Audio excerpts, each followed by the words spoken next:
Welcome to the Builders Podcast, episode 54, Ryan Lawrence. WordPress Full-site editing, the impact on existing or future client sites and projects.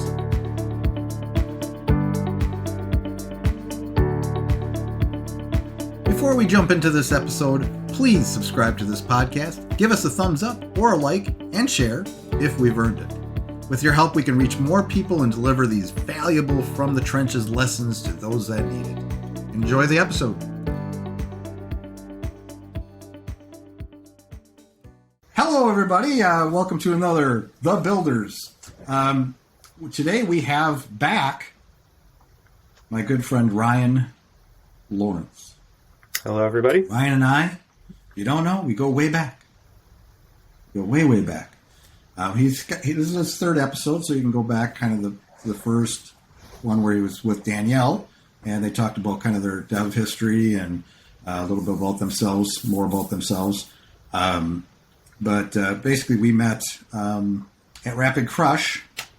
I was working there. I was leading a team, and I don't know, you're probably one of my first hires there. And we worked on WordPress themes. We built themes together.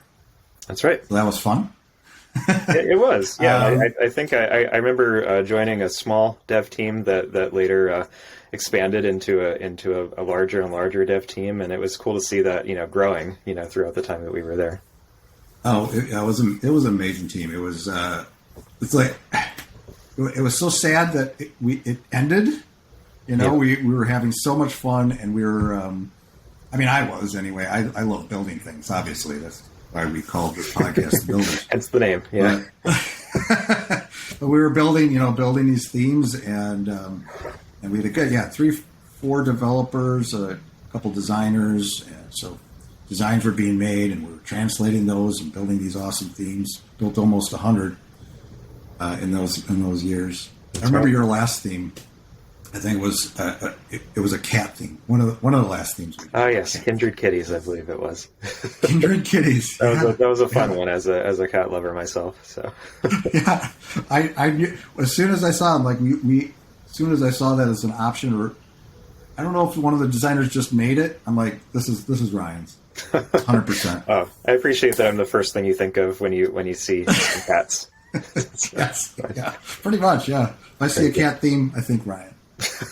Anyway, so that's where everything started, and then and when we slowly all left that company, I moved on.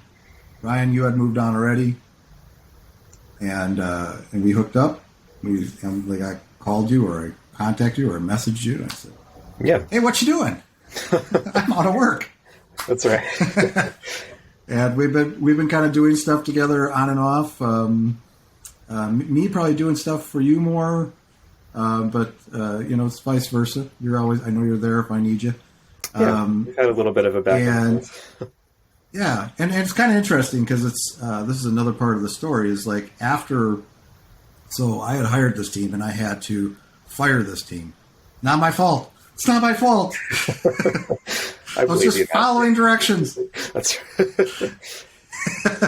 And it was a bad day.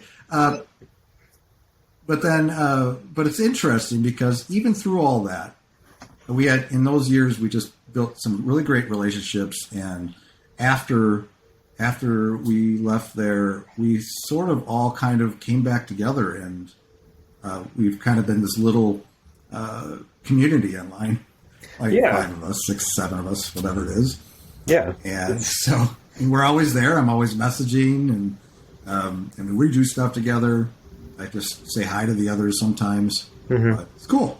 It's been really cool to stay in touch with everybody, and it was sad to see it end, but on the other hand, without that, you wouldn't have your own agency, and you wouldn't have this podcast that we're on right now. So you never know where things will take you. It's one lesson. Or I would have taken over that company, and I would be running that company. Exactly. Yeah, that's a big one. You never know. You never know what your destiny is. Yeah. And it's kind of interesting when you say that. It's bad things are going to happen to you, or at the time they seem bad. At the time they probably are bad. Yeah. But we keep moving forward. And we learn our lessons, and hopefully we can bounce back pretty quickly. And as long as we, and that's something, well, I'll save that for later in the podcast. Okay.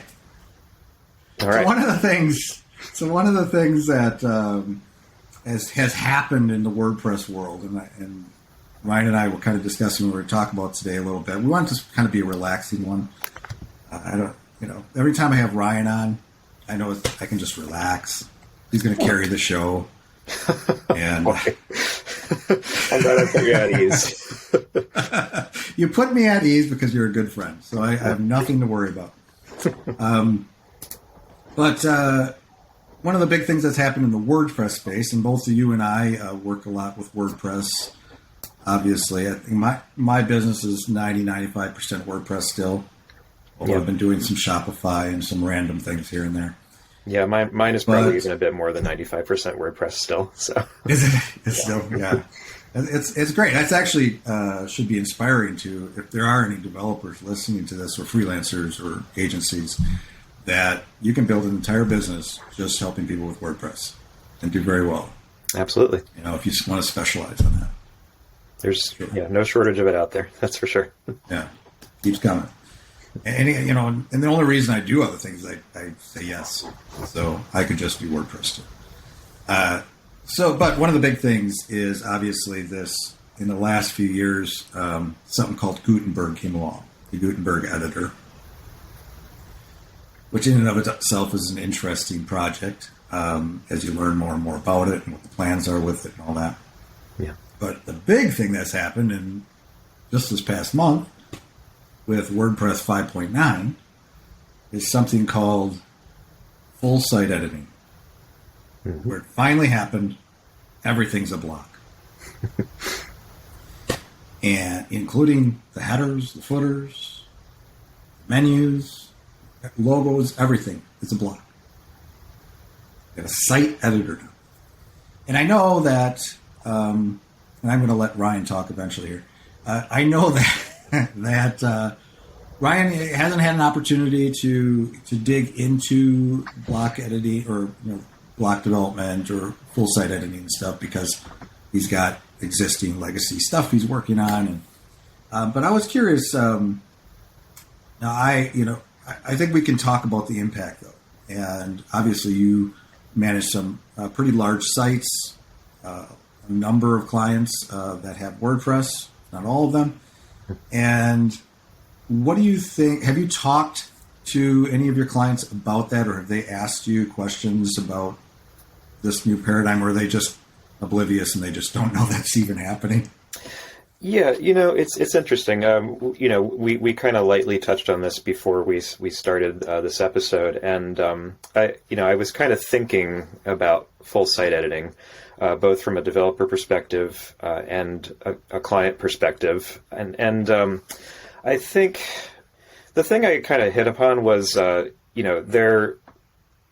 there's always sort of like a divergence between sort of the ideal roadmap for WordPress from the WordPress development team, what they have on their roadmap, what the vision they have for WordPress, and then the IRL like real life application of WordPress and how it actually is used in a day-to-day basis. And I think that the ideal is often fairly divorced from the way it's being used, in the present day. And so from a client and real life perspective, I think it's going to be a very slow adoption process because it's interesting because I think when WordPress was first sort of evolving from just a blogging platform into, full content editing platform, I think an initial sort of like negative strike against it for a lot of people was that it wasn't necessarily like a very visual editing experience, for the end user who's actually going to be maintaining the content. There was sort of that divide between, the editing side and the front end, the visual side. So it wasn't necessarily, I think, for a lot of people intuitive, to figure out that connection between the two sides. For us, we've been in it so long, it might kind of like be hard to take a step back and remember, what it looked like when we first saw it. I mean, when I first came to it, it was still, a blogging platform. So I've seen that editor window for, coming up on 2 decades now. So, I think like it can be hard to kind of remember what it was like to start using that for the first time, especially for somebody who might not necessarily have like a lot of, web development or HTML experience, that kind of thing.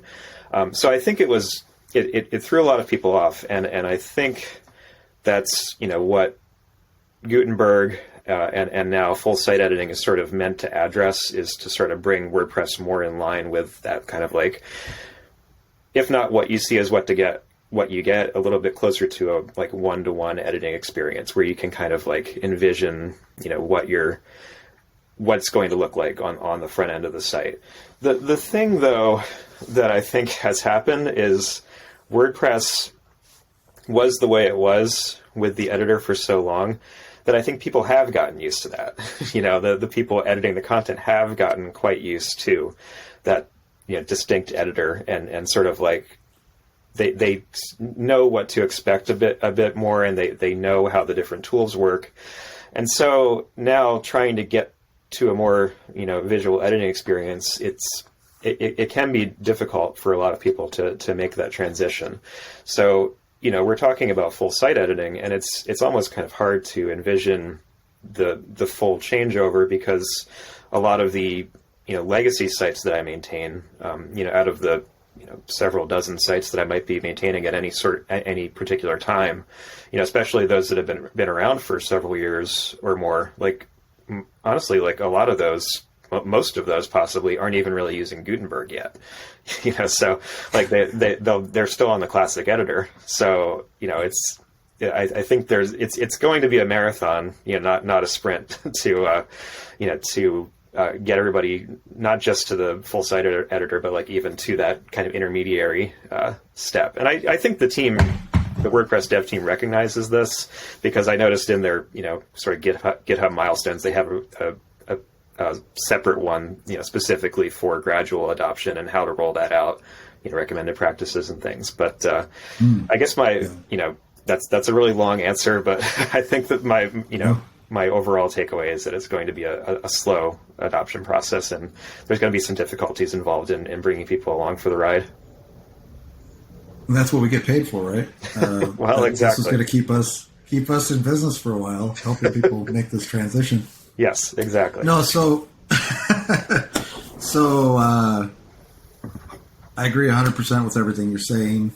The thing about it is, what's kind of interesting to me is WordPress became very, very popular over the years. Hit like 30% before block editing was a thing. I don't know what it was, like block editing when it was adopted, like 2018 or something, when it started to be, I don't even know, somewhere around there.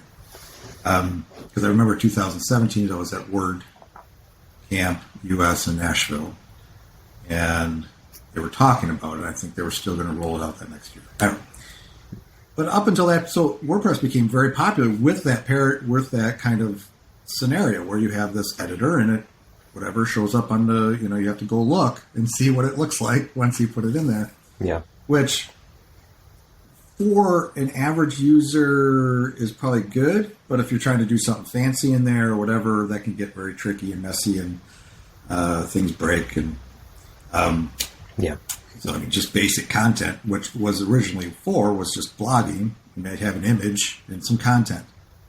We didn't have, in the early days, you didn't even have really video to worry about or anything like that. That's right. So that evolution's been interesting. But then it's been fascinating watching how Matt Mullenweg, the CEO of Automatic and the founder of WordPress, one of the founders, how his vision, how he approached the vision like, I got a vision. This is where it's going. And all the complaints, even when I was at that word camp, and he did his yearly talk, State of the Word. People were grumbling in the audience. The Q&A session was interesting. But he's like, this is where we're going. This is the vision. And the WordPress community, a lot of them were kicking and screaming on the way, but they figured it out. And he's a great leader in terms of just one step at a time, one phase at a time. It's been really interesting how they kind of map this all out, just from a programming development perspective, if you run projects. So it's been interesting, but I think he, whatever his actual reasons were to do it, I think he must have seen that as kind of the future. Wix and other builders out there use blocks, and it just, I think it's something that he just felt needed to happen. And obviously it's doing okay, because now we're at like 40+% of the internet using WordPress. Yeah. But like you, though, I have clients that will be, I have clients, I've worked with websites that are still all classic, using the classic plugin. So this old classic editor, no blocks at all. And then I have those in between, because you can set it so you can choose. You make a post, you choose if you want the block editor, and you can keep all your old content on the classic. So now you got both things going on. But this leap to full-site editing is a paradigm shift. That's the word I need to use here. It's a completely different way to develop a theme and to manage a theme and its content. Yeah, and that's true. I mean, it's not just going to be a shift for the content editors, but for the developers as well. It's going to require sort of a complete rethinking of how we, develop themes. Yeah, in a lot of ways. So I uniquely have gone through the process of having owned Hexeter and all these legacy themes that were built when the classic era was around, and thinking about for the last several years,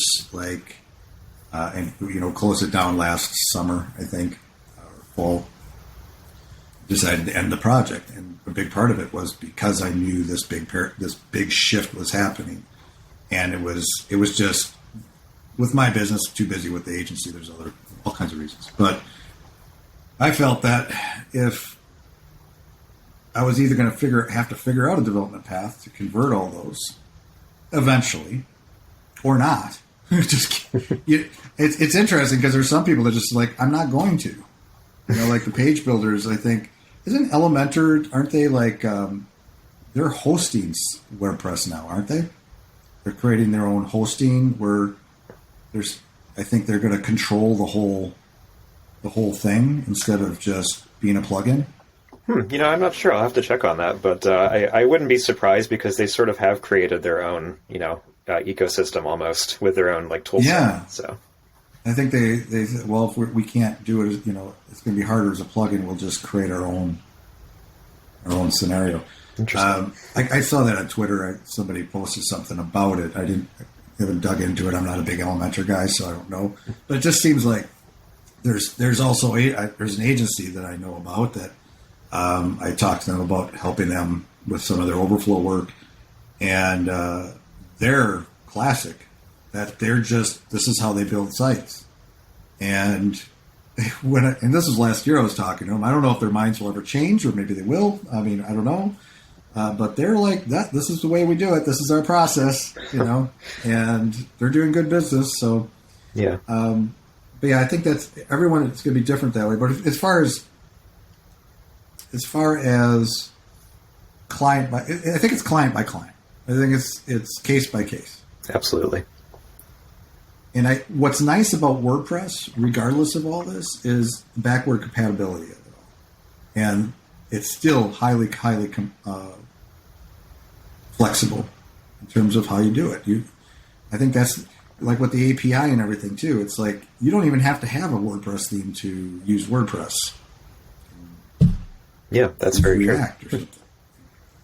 So that's what's interesting. I feel like WordPress is almost becoming just kind of WordPress has got its way of doing it, but you're not locked into doing it that way. Yeah, there's going to be like it's almost like a schism between various like philosophies of site editing, in a way. Yeah. And or like it's going to be a map where everybody's sort of on a different part of the map, throughout the years. And like some people will move up, some might have to be drag kicking and screaming, some might just plant themselves in a particular spot for, however long they can. But it's starting to, there's going to be, it's going to be a question of not just like, is your site using WordPress, but how is it using WordPress, and like which philosophy do you best align with? And obviously there's the official vision, but, as we're saying, that doesn't always translate to real life usage, at least right away.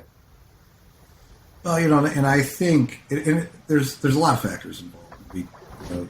One of the factors is the complexity of the site too. If you got a WordPress site that's highly custom, and if I know of a few projects that are that way, highly custom. They're not going to be a business. Like I work with a particular client, and we're improving. There was discussions when we first took them on as a client. They needed a lot of help. They were having a lot of issues with their past development teams, and we had to really clean up the mess and get them a better server and do all this stuff that we do.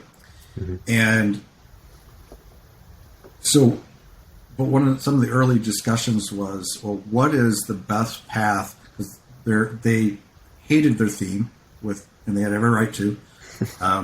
It was very difficult. Part of the reason they had problems with past developers was because of how the theme was built, and that it was it was built in a way it was difficult to modify if you didn't know what you were doing. Using a build process, the whole thing. And so the path was either, okay, do we start over? Do we build something new, a new framework, like we using one of our in-house frameworks or whatever? Or do we take the existing theme and slowly move you off that situation and step by step improve your theme? So this is a company that is going to probably not, at least in the next couple of years, probably not start over. It's very difficult because there's a lot of revenue involved. It's a big site. There are hundreds of sales a day, so it's not like it's not just, hey, let's just hope it works. Let's just try a whole new design and a whole new layout and go, and it's not going to work. So it's just like this very careful process. But that's one example where they'll probably be, they're not going to have a full site editing theme anytime soon. But the ones like I'm developing full site editing theme as a framework for future projects, which will probably be more the conversation with the client. Like we just sent a proposal in for one this past month, and I think they're going to do it.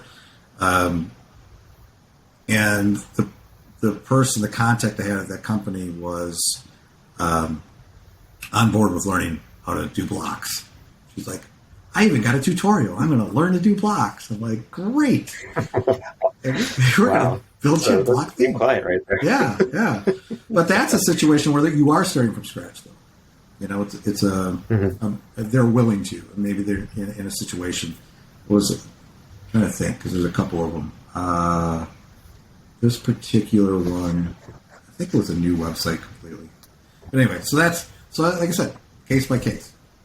So yeah, and it is, I think that's a good point. Like when you're starting from scratch, it's much easier to do things, quote unquote, the WordPress way, whatever that current way is, if you have sort of a blank slate and some room for experimentation, which, as you were saying, that's not always the case in the real life scenario. So it's, there's room for caution and room for innovation and sort of the ideal usage depending on the situation and the particular project and client. So I think kind of knowing where it fits is important. I think it's interesting because I think it changes. It kind of changes what a WordPress developer is, if you even say that anymore. Yeah. We're web developers. We just happen to build things in WordPress. Because we actually, I know, because I've seen on Twitter and stuff, people make fun of people that are WordPress developers. They're not real developers. All these fancy React people and Angular people and Vue people and, doing all that. I've heard it. Yeah.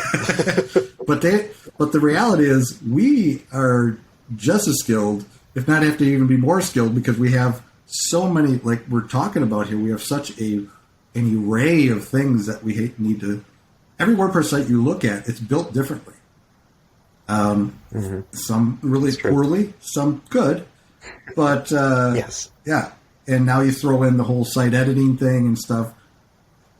Yeah, it's really important for like one of the reasons I embrace this project of creating. We're going to sell this theme as well, but this full site editing theme, it's a learning process. We're all learning this stuff. So if I run into a client in the next couple of years that has a block theme, I'll actually know what's going on. So it's kind of, we're all educating ourselves on the fly. So, yeah. Yeah, you certainly, you learn to be versatile. You learn the value of flexibility when you're working heavily with WordPress. Yeah. Well, WordPress, it's interesting. I mean, WordPress, and I've always seen it this way because when we were at Rapid Crush and we were originally developing all those themes and we were designing, I realized, especially in those years, that because we did so many designs and running the design team and stuff, and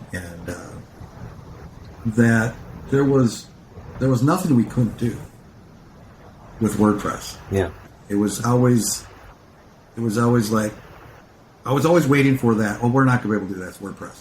And I realized that you could design anything with WordPress, and not only that, you could also add any features. WordPress is just a framework, and so we do a lot of custom work, custom features, custom way of doing things. Whether we're using ACF or whatever. Yeah, so that's interesting. So you have a story for me. That was the other thing we were going to talk about. We're already almost at a half hour, which is amazing. We're just chatting our way here. Look at that. Yeah. But I mentioned ACF, and I think that's part of your story. I thought it would be interesting for Ryan to share with us a client story, a real-world situation that a challenge that maybe he's overcome or his clients are overcoming. And, so I'll let you Great, thanks. And it is related to ACF, Advanced Custom Fields, and I think it sort of ties into some of the themes that we've been talking about here today. It's actually a bit of an ongoing story, so I'm going to have to keep some of the details pretty anonymous because it's still shaking out in some ways. But yeah, so I've been working with an agency that themselves work with a lot of clients in my area, and recently we've been working with one client who has a site that's a bit longer in the tooth. It's definitely one of those sites that's still in the classic editor and using some sort of like proprietary frameworks that are a bit showing their age at this point. So they're looking for a full site revamp, but it's one of those things where you kind of have to patch it a bit as you go along, just to solve certain needs in the meantime before you can actually get that on the schedule. So we've been creating some new, for example, like landing pages for them, and so what we often have found works well for that is we'll work with a page template and we'll utilize ACF to work with a lot of the custom editing for the various fields, because ACF is is pretty flexible. You can, it's kind of like WordPress itself. You can sort of make it do, whatever you need it to do. For those that don't know what ACF is, Advanced Custom Fields, tell a little bit about the plugin, what it kind of does. Yeah, so Advanced Custom Fields, as the name suggests, it lets you create custom fields in WordPress that go beyond sort of the custom fields that are included in WordPress by default. You can it gives you some more options on the editor screen side to present things as, for example, like a drop-down menu or a radio button, image or video upload, WYSIWYG editor. It's pretty. It can get pretty complex, It can do a lot in terms of. So yeah, I use it a lot too. You can have logic and all kinds of crazy things you can do with it. I was going to say there's definitely some sites that have like if this, do that kind of logic, and various flexible content areas that you can choose what sort of editor block to drop into it, and that sort of thing. So it's a powerful tool. So we've been using it on our pages. This particular client is also working with sort of another development team that's actually like hosting the site and doing some of the more like day-to-day updates and stuff. So as we work on the landing pages, we've been communicating with this other team. So we've been talking about this new page that we were going to put up, and so we just had sort of like a very pretty typical kickoff call for the new page, where we talked about what we were planning to do with it. So I mentioned like here's like the layout we're thinking of, and I'm going to be just creating this page template, and I'm going to be installing ACF and for some of the editing. And I was really surprised because as soon as I mentioned ACF, I had we got quite a visceral negative reaction from the other team really? as soon as they heard those words. I was kind of like taken aback because I thought the reputation of ACF was generally like pretty positive in the developer community. Mm-hmm. But they as soon as they heard it, they were like, oh no, we don't want that. We don't want ACF, that kind of thing. So. We kind of just took a breather and we said, okay, well, we'll talk about it, and we'll get back to you. we'll discuss it a bit further. So, internally among our team in this agency, we were talking about it, and one of the people on our staff sort of pointed out that not all ACF is necessarily good ACF. Like, and thinking about it, I realized the person that said that was right, because I have seen some implementations of ACF where it's like, okay, here's a content block. I'm just going to throw some like raw HTML into it for like layout elements and stuff. Right, yeah. I'm just going to like call that on the front end for this like entire section. We see that in the classic editor too sometimes, where people just will throw the like HTML for various layout elements and stuff right into it. And so I kind of hadn't thought of that, but then I was like, actually I do see quite a few like sites that I take over sometimes that have that implementation of ACF. And so I realized that's probably what's going on with the other development team, is they've seen the bad side right. of ACF. So, I think like it's one of those things where I think it's just going to take communication between both sides to sort of figure out an option that works for everybody involved, where maybe we can sort of show them some of the more positive aspects of ACF. If it still doesn't work for them, maybe that's something where on their side they can figure out a different way to implement, like some kind of page builder or something if it works okay for them. So I think that the takeaway from the story for me was, it's important to remember that like there are many ways of seeing, a situation, and it's good to maintain that flexibility, and realize that, what's the right solution for one site, and one, set of editors or developers might not be the right solution for another. And I think that sort of ties into the different, stages of or methods of WordPress editing as well.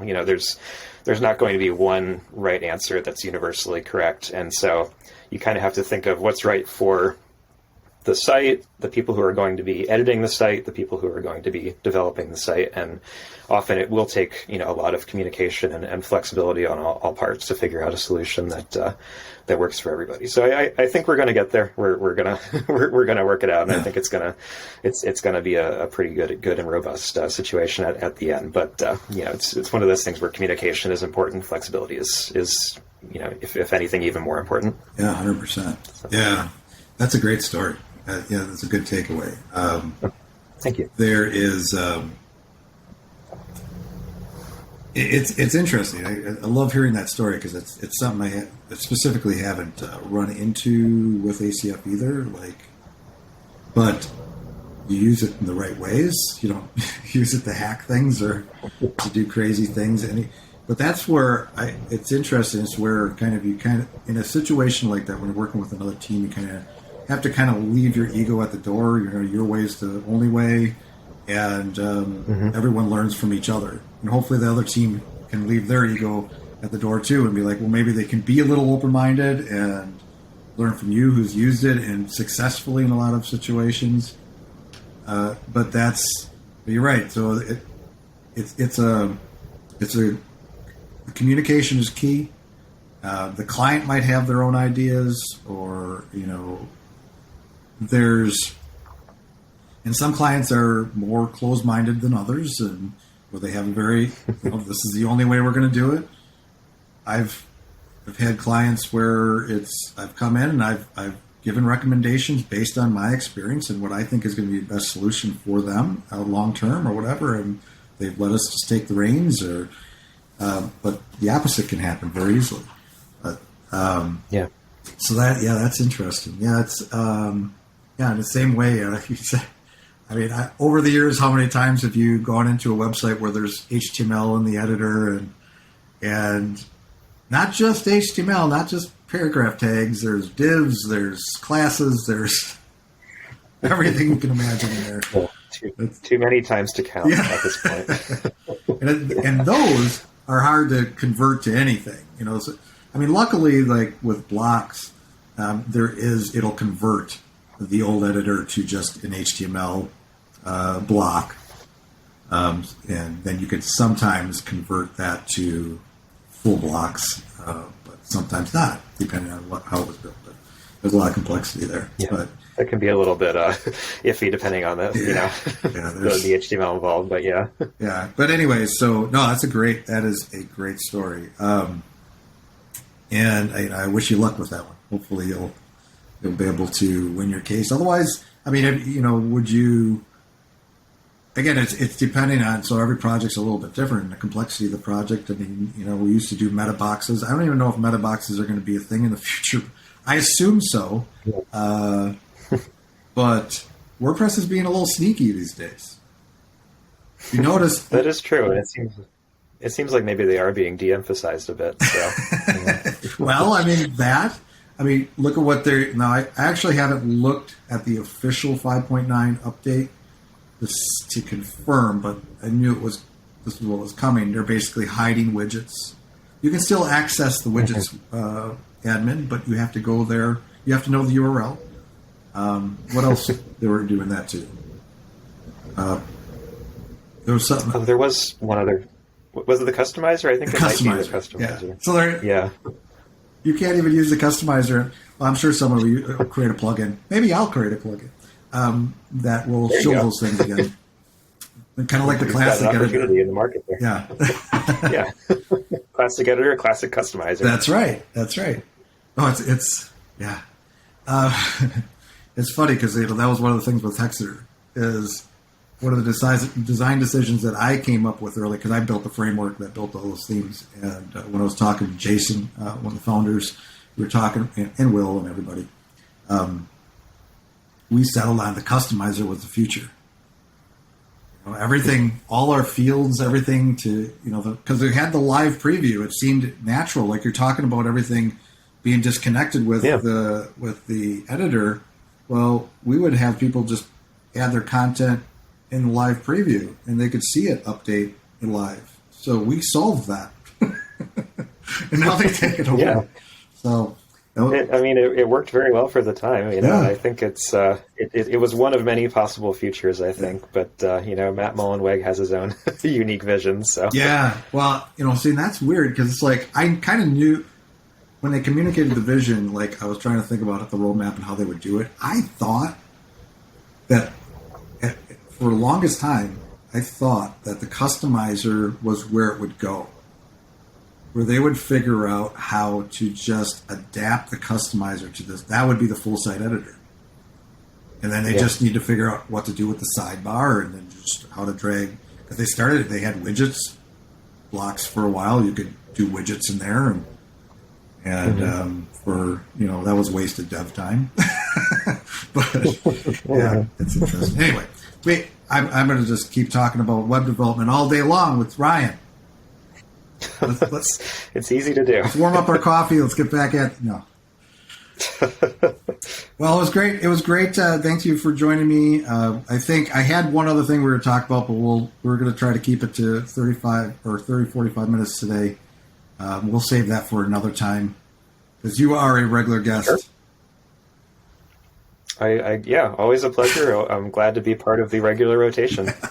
We need to have those. Yeah. Well, like I said, I love having you on. I love talking about mixing in some tech talk, dev talk periodically in these as well. So, and you're in it. You're in the game. You're in the trenches like I am. So happy to be down here in the trenches. If anybody, by the way, if anybody needs a great developer, there's one right there. His name's Ryan. Where can they find you, Ryan?